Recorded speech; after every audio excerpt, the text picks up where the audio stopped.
when INXS were here a couple of months ago, he interviewed them, and he asked them what they thought accounted for the attention being paid to Australian music these days, to which they answered that it was perhaps due to extra funds being channeled into the production of the sound, the instruments and whatnot, the equipment. Anyway, they attributed to the financial shot in the arm that the Australian music industry has gotten. Do you have any other ideas on the matter? Well, I think that is a sort of tangent of that financial shot in the arm is a result of interest that has been showed in Australian music. In other words, that's sort of kind of putting the cart before the horse. In the first place, I think what happened was that in America, it became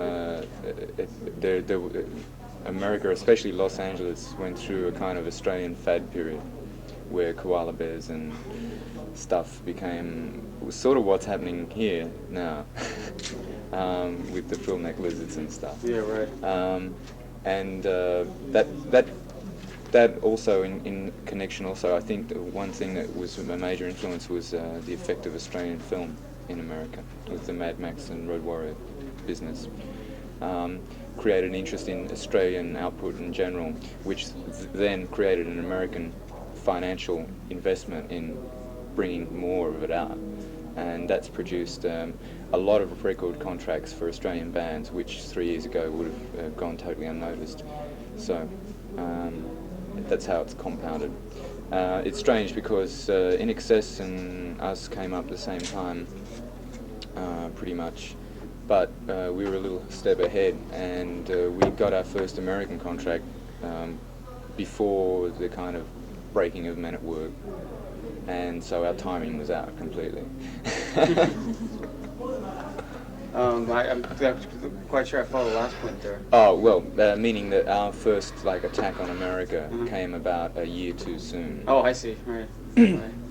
じゃあその因果関係は逆になってるんじゃないかということなんだけども、別にそのなんていうのかな、オーストラリアのね音楽ロックとね、映画が大体同じ時期注目をこう浴び始めて、それでなんていうのかな、一時こうロサンゼルスではね、オーストラリアのものなら何でもこう流行ってしまうっていうようなそういう時期があったんだけども、もう今の日本みたいにもうコアラとかエリマキトカゲとかそういったものばっかりがこう。なんていうのかな、脚光を浴びて、そういう時期があったんだけど、それでその莫大な資金が入ったわけ、オーストラリアに。なるほどね。でそのことによってオーストラリアのバンドがどんどんレコード会社と契約を結んだりして、で彼らの場合はね、ちょっと早すぎたっていうか、大体INXSとなんていうのかな、同期性っていうのかな、そのようなもんだけども、彼らの方一方早すぎた。だからメンネットワークが流行りだして1年ぐらい前に。契約してでそれはちょっと早すぎたんじゃないかと、時期が外れたんじゃないかというような気がしないでもないと。間違ってませんか？いいよお前。好きな色を聞くね。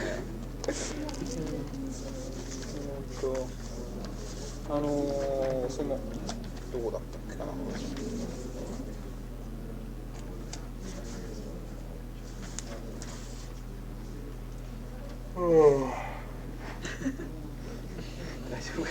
It's on tape, you know that.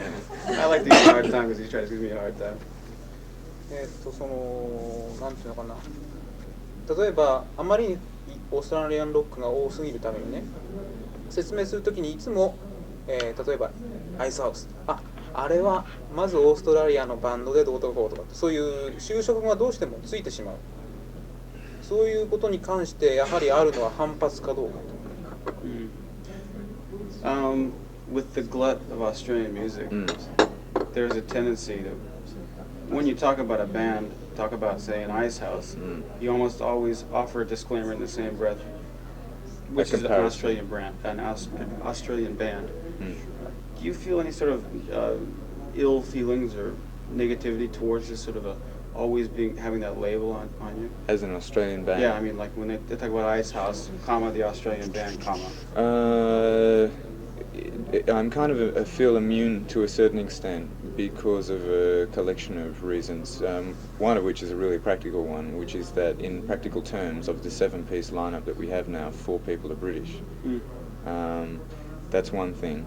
The other thing is that stylistically and musically, when we go somewhere like Europe, for example, unless people are told, they never ever see us as being indigenously Australian in sound or even look.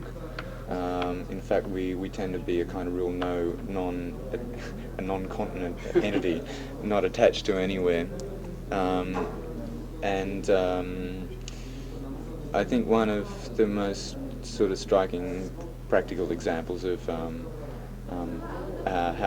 where this is most visible is in an instance, for example, like the kind of stand that you take yourself. For example, Men at Work's, one of Men at Work's famous songs was Down Under, which you probably know, contains in the lyrics a lot of quasi-postcard references to Australia.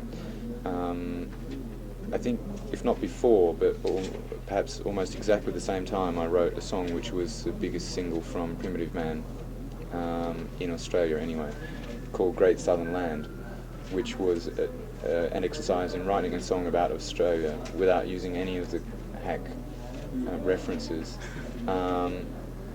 Those two songs next to one another, I think, sum up the differences in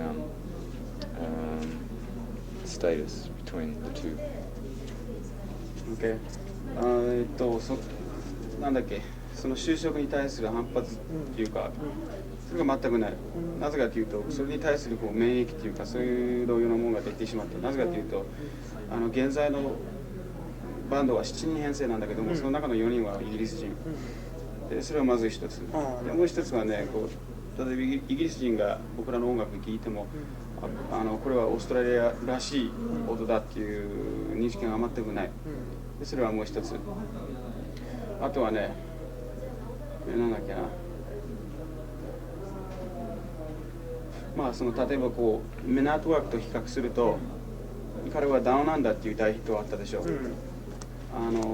その中でね、オーストラリア人じゃないとなかなかわからないような表現とか言い回しが入ってたんだけども、僕の場合はその前にね、なんだっけ、プリミティブマンっていうアルバムがあるんだけど、その中ではグレートサザンランドっていう曲が入ってるんだけども、それがもう、まあ、ダウンアンダーみたいにオーストラリアに関するテーマなんだけども、なんていうのかな、よりこう一般的な英語で書いたし、だからそういうオーストラリア人じゃないとわからないようなところは僕らの音楽の中にはないから、別に何の反発も感じない。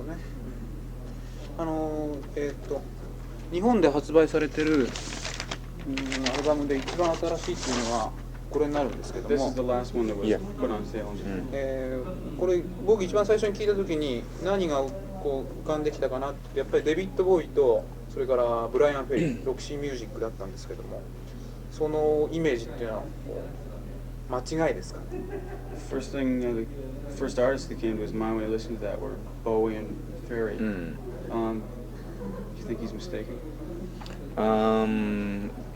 Let me find an easy way to get around this. The thing is, I think probably our trademark by now is not so much the comparisons, but the variety of styles. So in as much as it may be a relevant comparison to one or two songs, I've, for example, made it an exercise once to collect the number of comparisons during a tour of America that were made, and it numbered something like 40 different artists, which went from everything from Gary Newman, Yes, Genesis, to the most unbelievable one, which was the Incredible String Band. It's a necessity of the style of my technique of writing to, and also just in my daily life, to have incredible amounts of variety in music coming in all the time, which is why I don't own any records, because I get tired of them so quickly. But also this reflects whenever I write a song, I can go from one style to the other and do completely contradictory things. And I think partly this is because of my classical background, which is fairly analytical and also less limited by any particularly strong individual style, like, if you know what I mean, like, or limitations, I should say. そういった比較っていうのはね、そのアイスハウスのなんていうの、そのサウンドの幅の広さを無視することになるっていうのは、その中で2、3曲はそういったミュージシャンには確かに似てて、でその比較はそれなりに有効だろうけども、他の曲は全く違う。それでこの間アメリカもあった時ね、あまりにもねいろんなアーティストが比較されたためにリストアップしてみようと思ったので、その結果ね、結局40人のアーティストね比較されてしまった。でそれがもうイエス・ジェニスです。そういったものからもうインクレディブル・ストリングバンドっていう、なんていうの、弦楽器だけのバンドがあったわけよ、昔フォークバンド。そういう全く関係ないようなグループとね比較されてしまったんだけども、比較されてもしょうがないだろうけども、自分にはね昔クラシックを勉強したし、それにコロコロいろんな音楽とね、接したし、だからなんていうのかな、別にこれいったスタイルにね固執してるわけじゃない。なるほどね。じゃ自分のその資質ね、本来的な資質というのはこの曲にあるっていうのは、そうすると、特定できないわけかな。So you really can't narrow down your own character as a musician. You can't say this song brings out the original. Typifies. It's very difficult. I can see moments when I'm doing something which is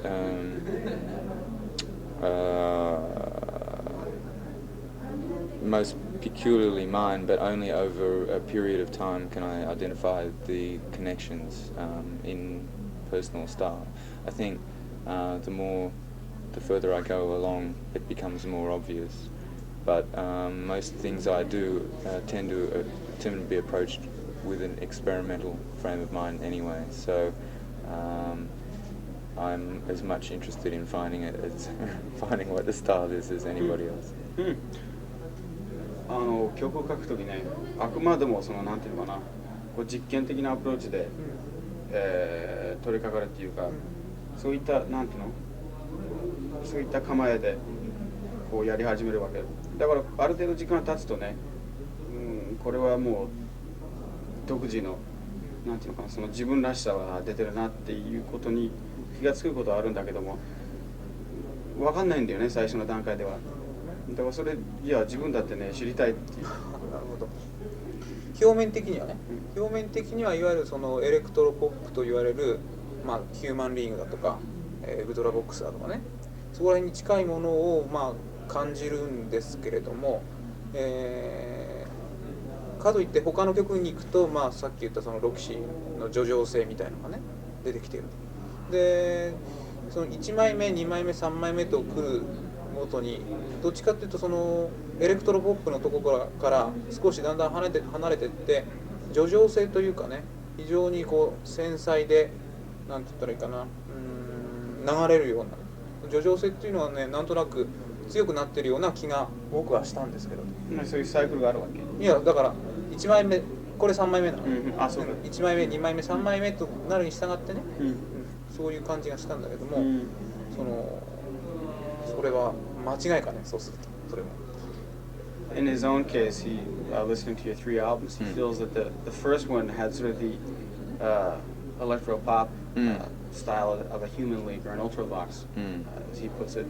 And he says that now coming around to your 3rd album, you seem to be dealing with more of a sensitivity or a lyricism more akin to, say, Roxy music. Besides the comparison you made a second ago. Yeah. Would you tend to? I think the connection between Roxy music is not so much is kind of indirect in a way.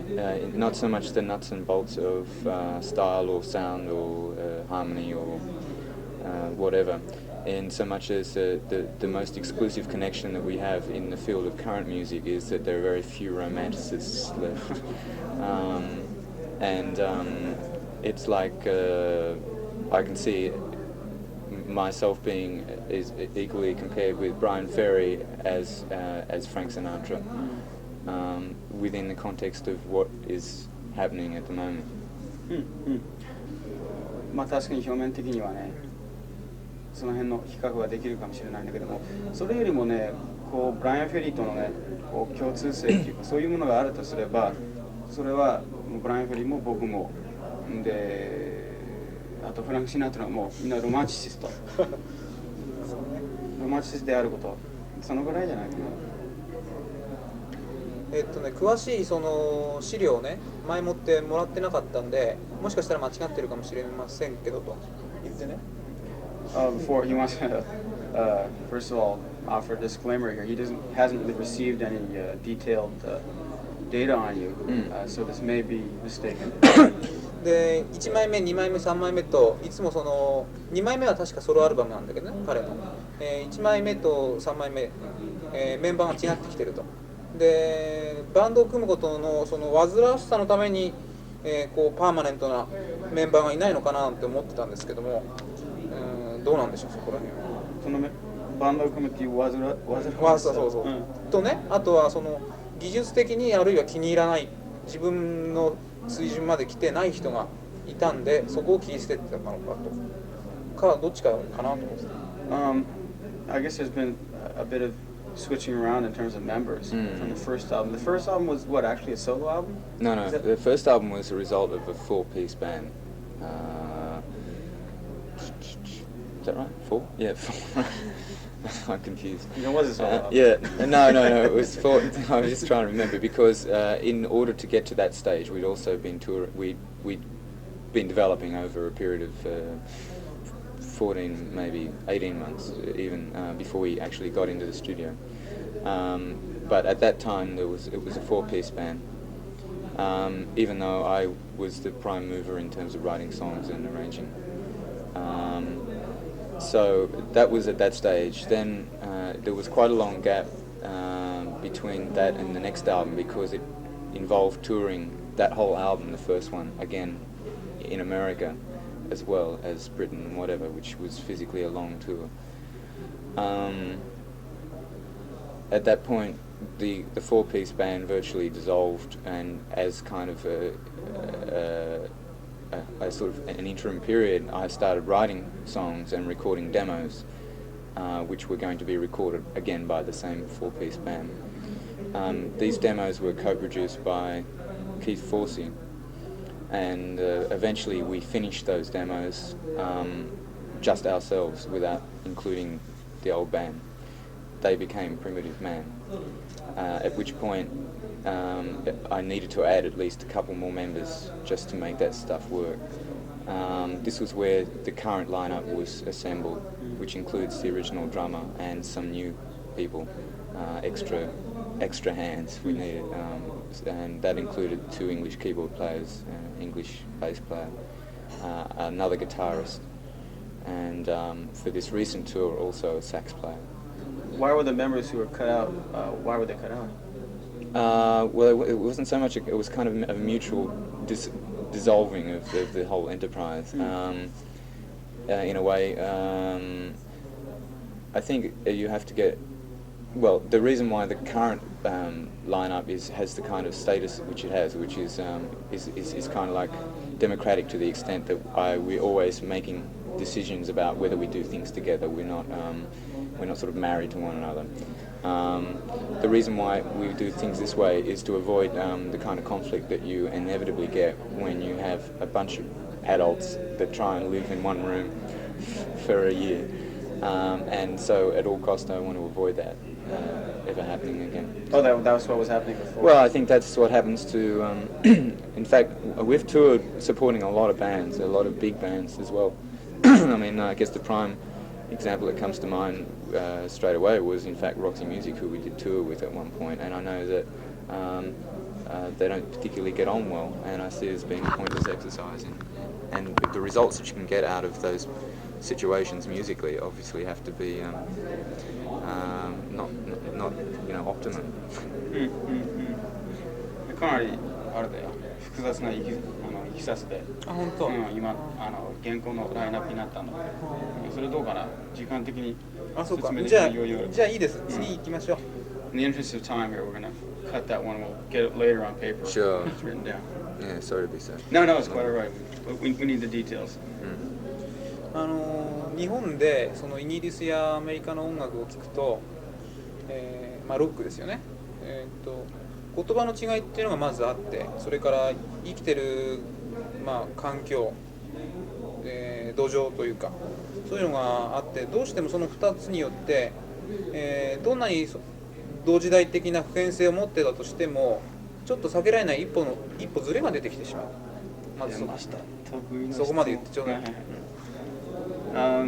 Here in Japan, they listen to rock from the West, from Britain, America, or Australia for that matter.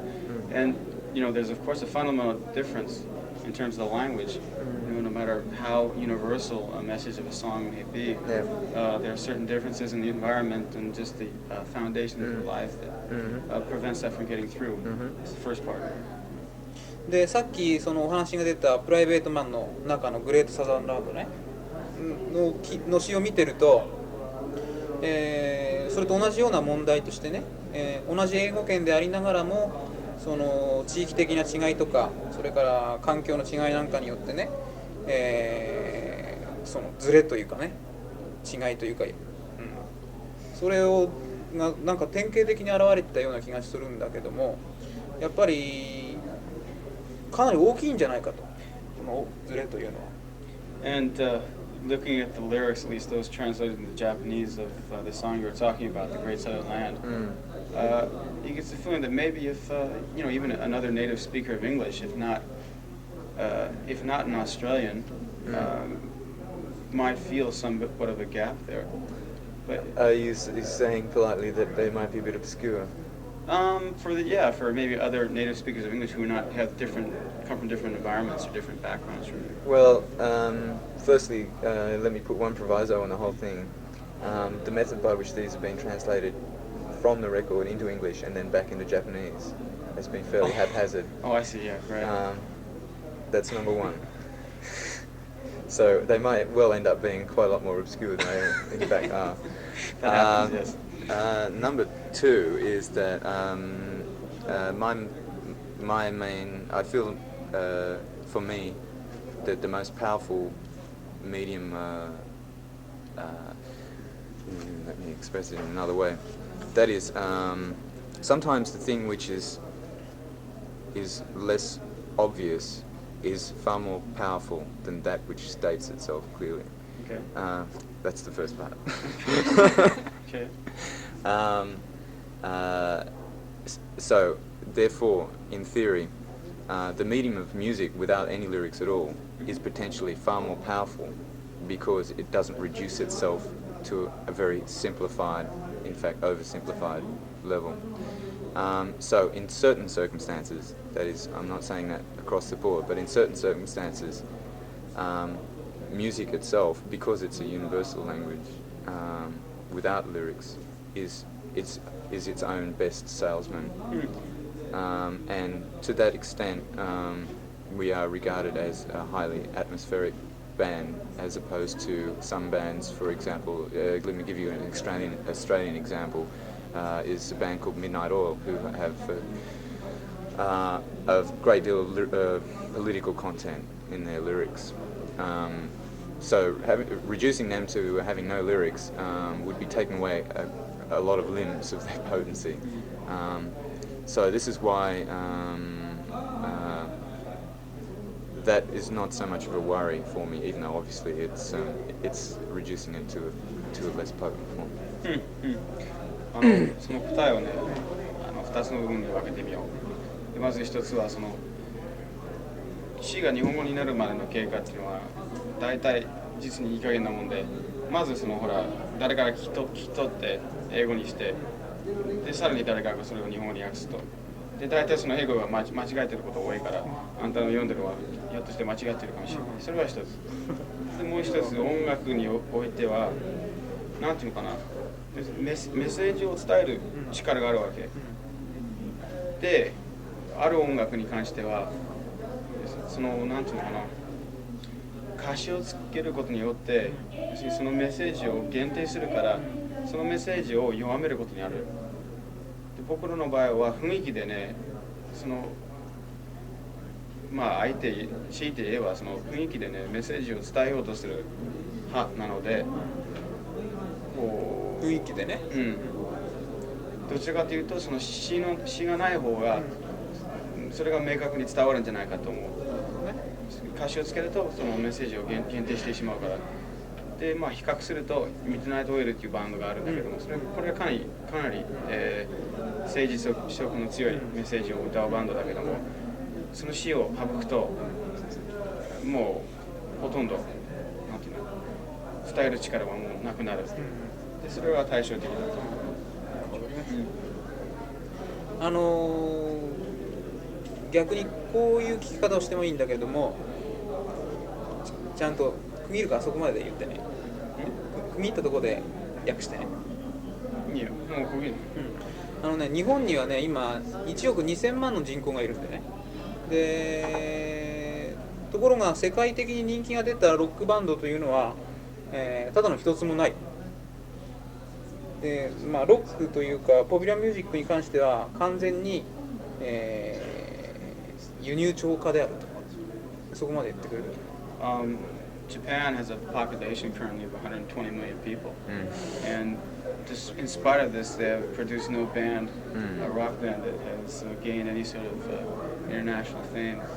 So basically, it imports rather than exports. Right. でオーストラリアは確かね2000万ぐらいだと思うんだ人口が。にもかかわらず、あなたたちをはじめとして、まあ、ミッドナイトオイルであるとかね、インネクセスであるとか、まあ、いろいろとオーストラリアンクロールとかね、数多くの、まあ、世界的にワールドフェイマスアーティストが出ると。でその違いというのは、単に音楽的なものだけではないという状況が今やっぱりあるんじゃないかと。そこまで言う。And then Australia, with its population, I think he thinks it's about 20 million now? 15. 15 million, okay. Has produced, name acts around the world, such as yourself, Midnight Oil or Australian Crowd or whatever. He has a feeling that the difference here is perhaps owes not only to music and music alone. Would you agree? Well, I can dispute that on one level, yeah.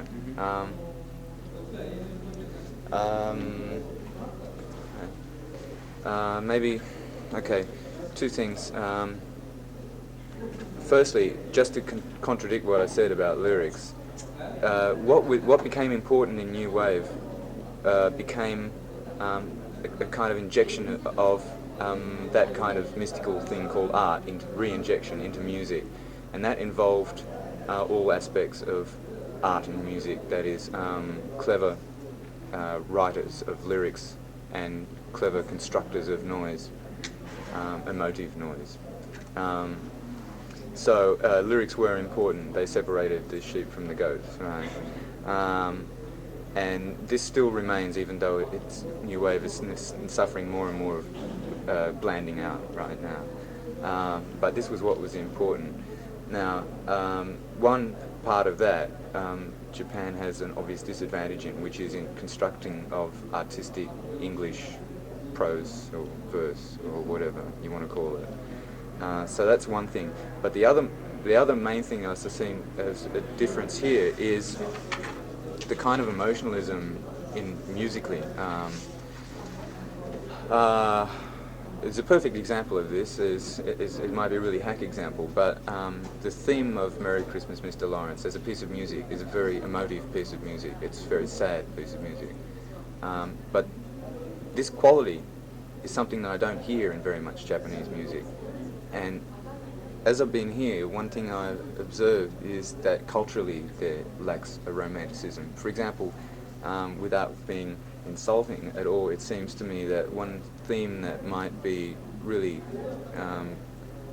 used a lot in our songs, ours not only but also Australian British songs, is the kind of vulnerability a man has to a woman. And culturally this conflicts with Japan. なんていうのかな、これ長いよ。でかいつまんで。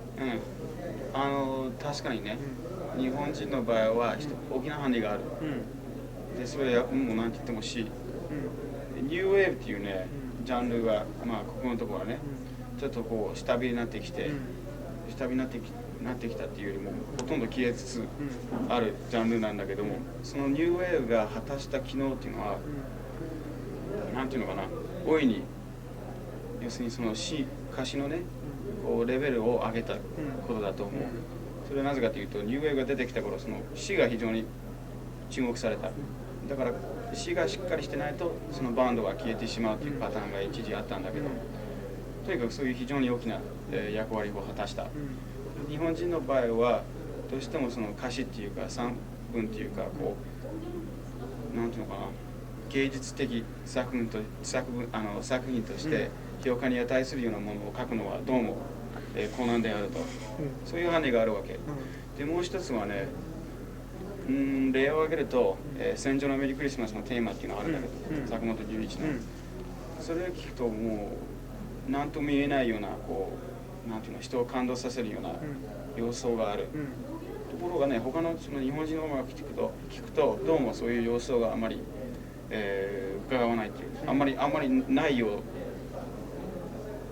うだと、そういうハンディもあると思うんだけど、それにねもっと具体的に言うと、西洋の音楽においてはその男のね、なんていうのかな、女に対しては男は非常に傷つけられやすい女に対して男は非常に傷つけられ男が傷つくのね、傷つけられやすいっていう、そういうところがあるんだけども、それはまあこの日本の伝統がよくわからないけども、そういう感覚はあんまりないみたい、そういうところがあるんじゃないかっていう気がしないでもない。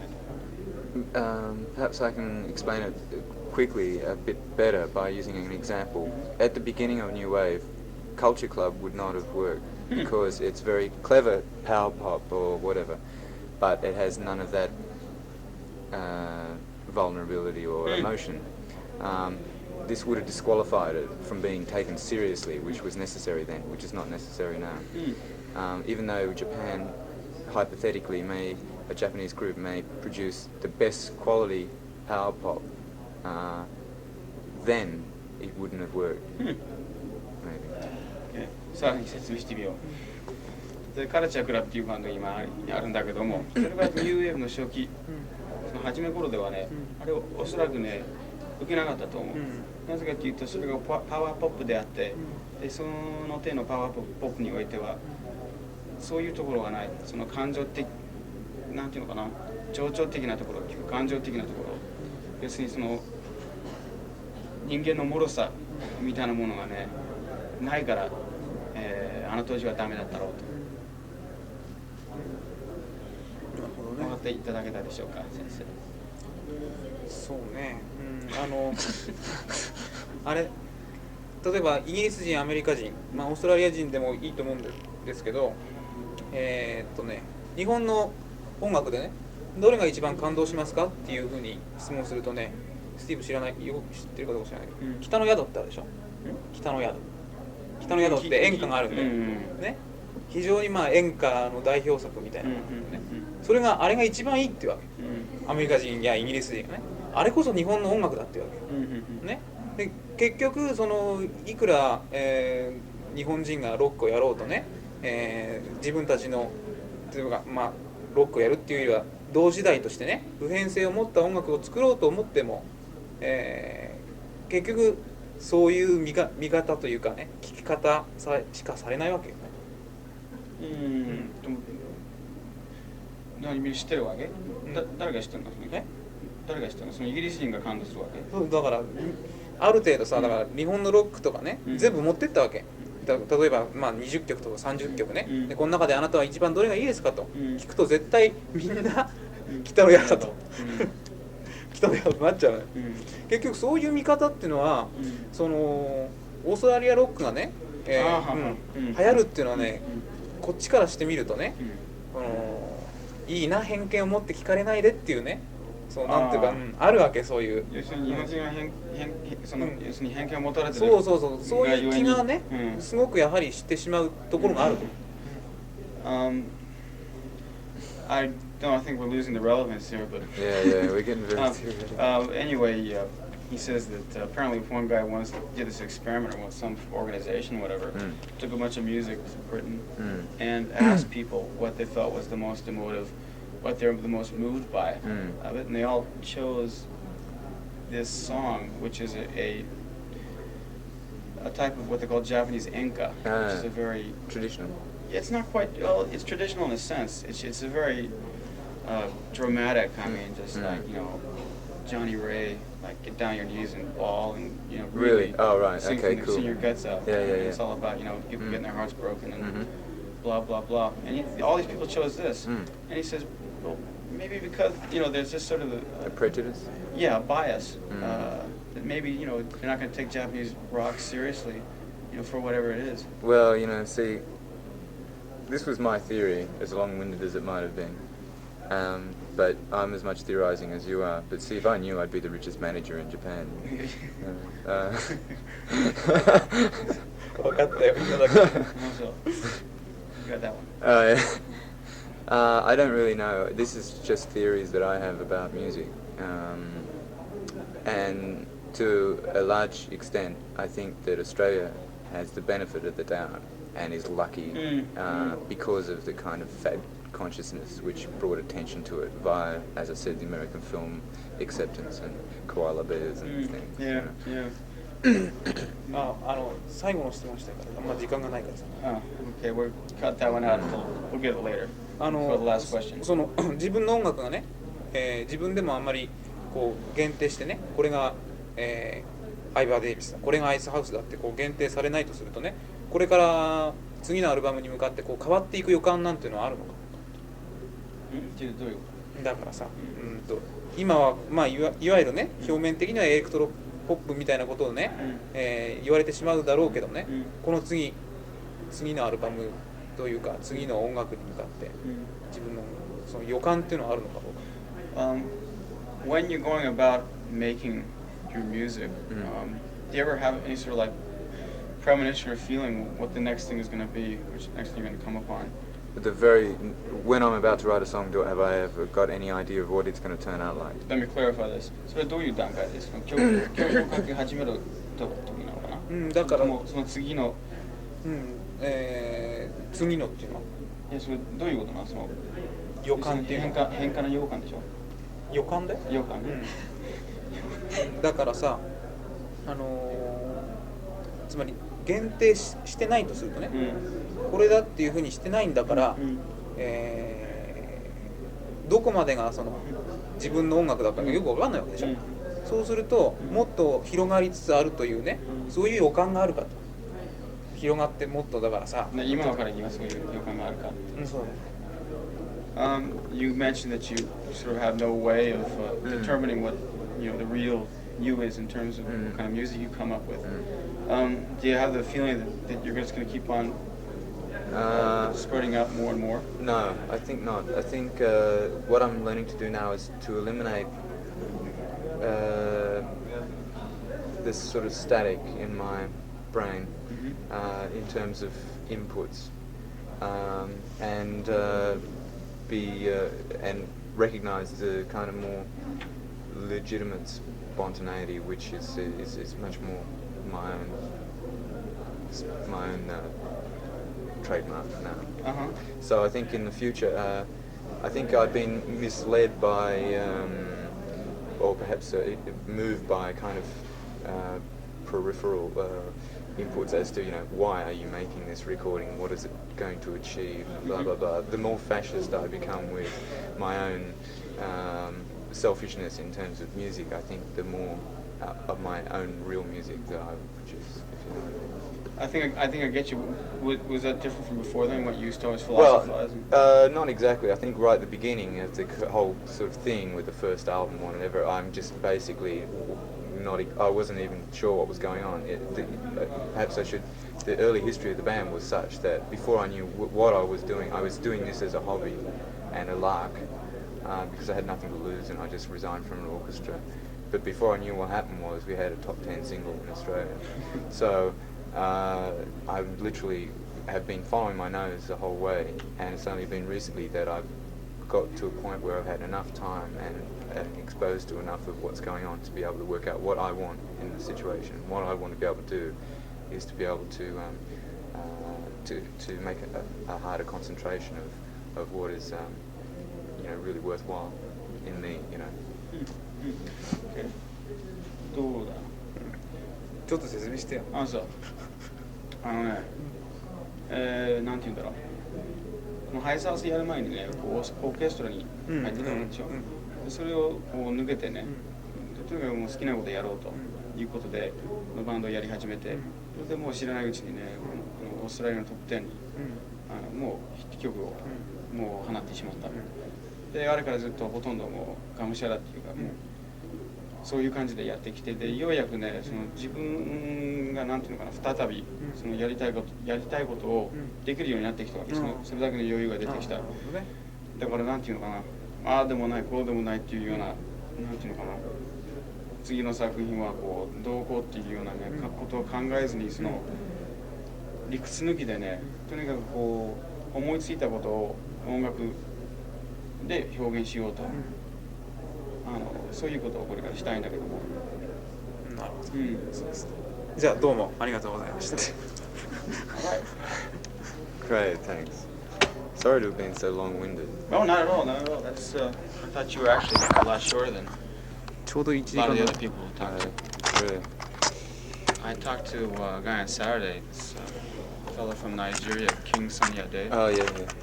And you ask him one question, he talks for 20 minutes. Oh, a translator must be hell. Well, fortunately, I didn't have to translate it. Unfortunately, I had to listen to it. Oh, yeah. Fine. Okay. So I'd rather listen to music. I get the impression, I get the impression I hope I haven't insulted anybody with my theories on Oh, no, I don't think so at all. I don't culture. think so at all. I think that there's actually more than a grain of truth to what you're saying. That I think there are other theories as well on the matter, though, that also apply. I think by and large the benefit of the doubt has been given to Australia by Well, completely wrong It's reasons. not only that, but there's also a very large ocean in between. And even though there's an ocean between Australia and the rest of Britain and America, you're brought up on it. That kind of I stuff. think, obviously it's a lot of common ties, I mean, my name is like John. It's like and anybody in Australia has got direct cultural ties to Britain and Europe. So you're basically a part of it, just... Same as America, but possibly even less. It's had time to Australia's so small, it hasn't really developed its own identity. So, as America really has, it's been away, and it's sort of now there is such a thing as an American. There's not really anything yet, even as apparently, as an Australian. That's what they say. It's still a collection of immigrants from Europe, Yeah, in the cities anyway. Yeah, that's what they say. That's right. Yeah. It's weird. Huh. Okay.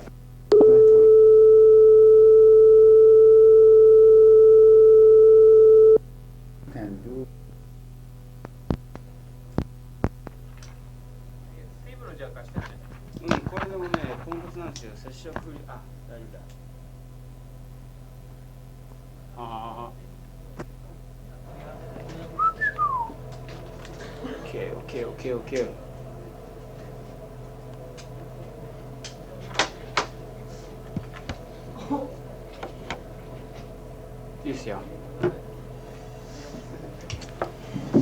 All right, sorry for the delay. You had the introductions. This is Mr. Shibuya from Rocking On Magazine. Right. ありがとう。わざわざ紹介してもらって。もうレコーディングが終わってんのほとんど。Have you finished all the recording then for the new effort? Yeah, we finished it a couple of days ago. The whole project was recorded in about 8 days. Recorded and mixed in about 8 days. And it's for Victor's. They're doing a line in background videos, and they asked us to do a soundtrack for their newest one. Which is what kind of a background video? It's NASA footage. それは知ってる。 Space shuttle. Yeah, there was a whole series of video cameras in and outside the space shuttle. So it's really, they had about 500 hours of just the NASA launching and up in space. They've they're in the process of editing it down to 40 minutes, but we've completed the music and they're going to put the visuals to the music. Apparently here is the background on the video you just mentioned a second. One thing I should mention is that I won't translate everything. We do it afterwards, just for the purpose of saving time. Saving a lot of irritation on your part, I'm sure. 前にね、そのビデオにはさ、ブライアン・イーノを音つけたっていうような話を聞いたことあるんだけども、そういうのは全然知りません。He heard that Eno was supposed to be doing the soundtrack for a video like that, if not the same one. He did a soundtrack to an Apollo mission. Yeah, I think. right. It was Apollo. You're right. Yeah. So Apollo でしょ。ああ、どうぞ。それは聞きました。Have you ever heard that one? Oh yes, yeah, the record. It's different to the sort of thing we've done. It's funny because that album has a kind of a slight South American, I mean like mid South American, what's that? Where like Texas influence, you know, it's like run guitars and steel guitars with ambience, which is quite strange. And it was quite a good album, nice effect. 意識するなんてことあったかな、そのイーノの作品を。Had you had that in mind, what Eno did when you were making yours at all? Did that have any effect on you? No. Our approach is different. Yeah, I think, I mean, Eno has pioneered ambient music anyway, in England anyway, and obviously his music works very well, and so you are slightly influenced by that type of ambient music, but we've also incorporated rhythms into the music, repetitive rhythms, which in themselves become ambient after a while. So there's more variety, I'd say, in this